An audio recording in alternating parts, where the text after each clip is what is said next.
తెల్లని వస్త్రము వారిలో ప్రతివానికి ఇయ్యబడును అని ఉంది. వారి తెల్లని వస్త్రాలు వారు ధరించారు.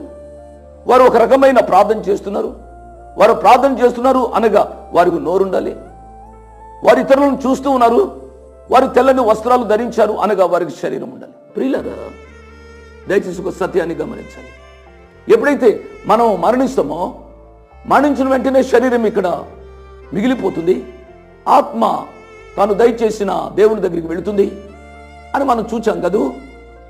ఆత్మ శరీరాన్ని విడిచి వెళ్ళిపోతే ఈ ఆత్మ ఎలా మాట్లాడుతుంది, ఈ ఆత్మ ఏ రీతిగా వస్త్రాన్ని ధరిస్తుంది అని మనం ఆలోచించాలి కదూ.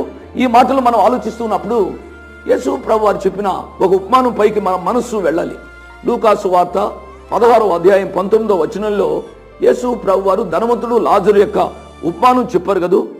ఆ ధనవంతుడు లాజరు యొక్క ఉపమానంలో మనం చూస్తాం.